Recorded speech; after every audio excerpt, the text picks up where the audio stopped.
Ipapakita ko sa inyo kung paano ako gumawa ng medyas na ginagamit ko sa araw-araw. So, kailangan natin ng 2 piraso na ganito, square. Itutupi natin.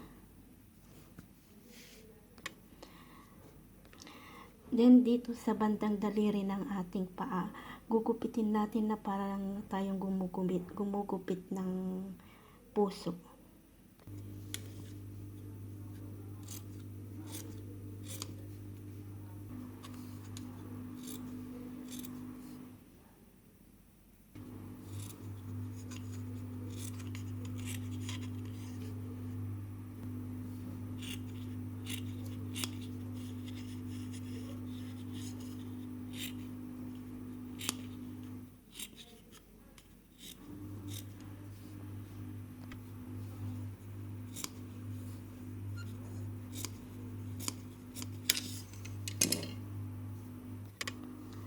So, ganito yung itsura niya pagkatapos natin gupitin.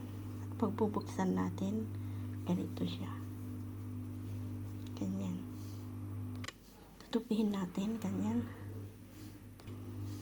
Then, tatahiin natin dito. Saka dito. Pag natahiin na natin dito at saka yung dito, ganitong itsura. Babalik ta rin natin.